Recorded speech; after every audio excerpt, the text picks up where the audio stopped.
Seguindo então nos nossos princípios, vamos falar do segundo princípio regente, norteador da atividade executiva, que é o princípio da patrimonialidade, ou também chamado de responsabilidade patrimonial do devedor. Ele está lá no artigo 789 do CPC. Vamos ler e aí eu converso com vocês a respeito da abrangência desse princípio, que é muito importante a gente saber. Vamos lá, o 789 diz assim: o devedor responde com todos os seus bens, presentes e futuros, para o cumprimento de suas obrigações, salvo as restrições estabelecidas em lei. Então, esse artigo, ele acaba trazendo para a gente aí algumas questões importantes inseridas nele sobre o princípio da responsabilidade patrimonial do devedor. Em primeiro lugar, a gente tem que destacar o conteúdo desse princípio, o alvo desse princípio, que é o patrimônio do devedor. Então, essa é uma primeira característica importante desse princípio da patrimonialidade, ou seja, o devedor responde com o seu patrimônio.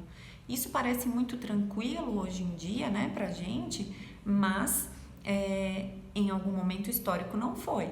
Vocês já tiveram oportunidade de visualizar ali naquela apostilinha prévia que eu passei para vocês, que a execução ela era primordialmente corporal, né, em períodos remotos. E a Lex Petelia Papíria é que fez a transição aí para a patrimonialidade da execução, certo? Então, o conteúdo, o alvo desse princípio é limitar o poder sobre o patrimônio do devedor. O credor deve invadir, então, assim vamos dizer, o patrimônio do devedor.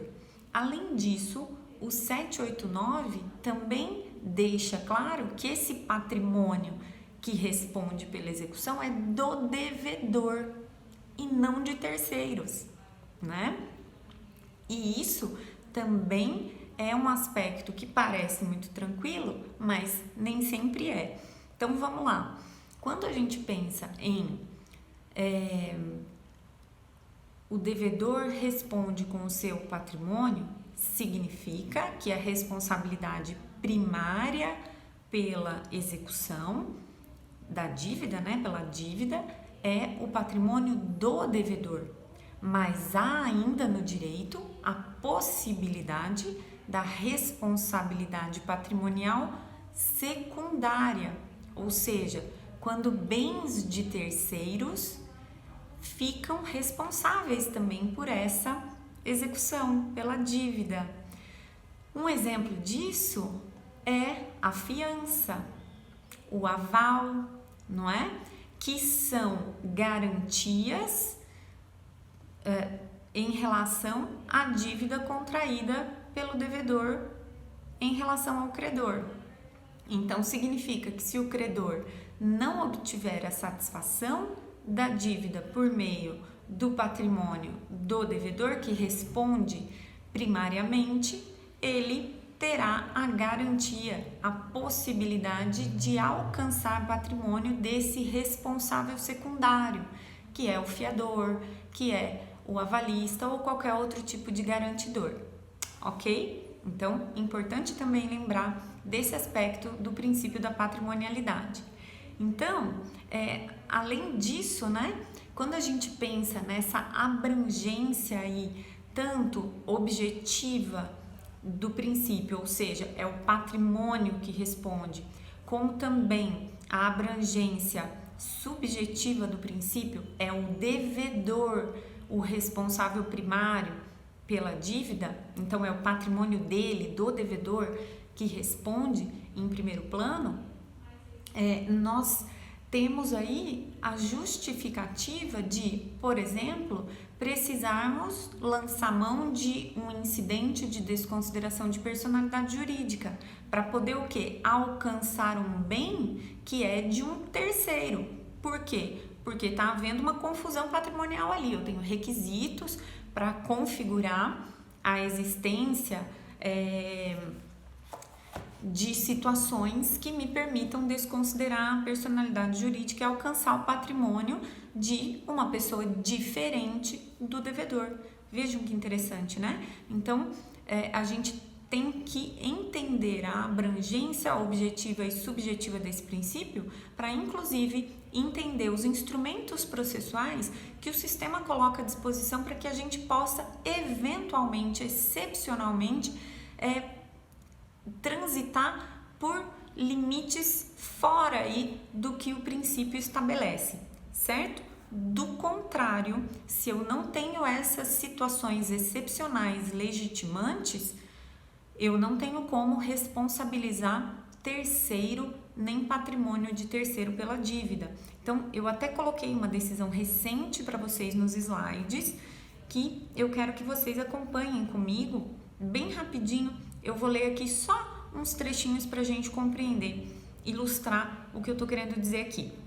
Então vamos lá, diz assim a decisão do Tribunal de Justiça do Paraná, é uma decisão até oriunda aqui de Londrina, do dia 23 de março de 2020, bem recente, portanto, né?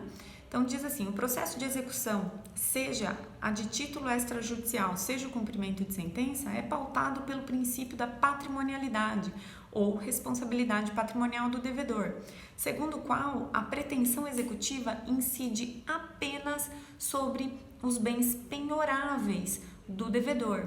Tá aí um outro limite, né, objetivo, os bens penhoráveis. Nós já vamos falar disso daqui a pouquinho, tá?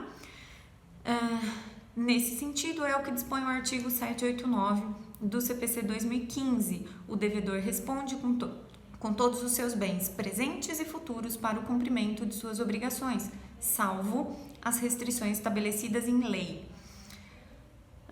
Depois, mais adiante, a decisão diz assim: todavia, a pretensão ali no caso concreto viola frontalmente o disposto no mencionado artigo 589, na medida em que a não localização de bens penhoráveis daquela pessoa, do devedor, não autoriza de forma automática que a execução atinja o patrimônio de pessoas que não participaram da relação jurídica processual, ou seja, de terceiros. Percebe? Então, a decisão está reafirmando o limite objetivo do princípio da patrimonialidade, o que responde ao patrimônio do devedor, o acervo patrimonial do devedor, e não de terceiros. A não ser, como eu disse, que a gente tenha situações legitimantes para isso, certo? O que seria no caso aí das garantias, né, fiança, aval, a possibilidade aí da desconsideração de personalidade jurídica quando eu tiver os requisitos da confusão patrimonial, né, da mistura ali entre patrimônio da pessoa jurídica e da pessoa física para burlar essa responsabilidade, ok? Outra coisinha super importante que a gente costuma ter dificuldade de pensar na prática. O artigo 789, ele fala que o que responde é o acervo patrimonial do devedor, os bens presentes e bens futuros. Como é que a gente determina qual é esse acervo patrimonial? E isso tem muita utilidade prática quando a gente pensa em fraude à execução, né? Bens presentes, aqueles contemporâneos à celebração da dívida, né? Ao nascimento da dívida, bens presentes, ao momento da dívida, portanto, e bens futuros, ou seja, aqueles que porventura o devedor venha a adquirir após a constituição da obrigação ou até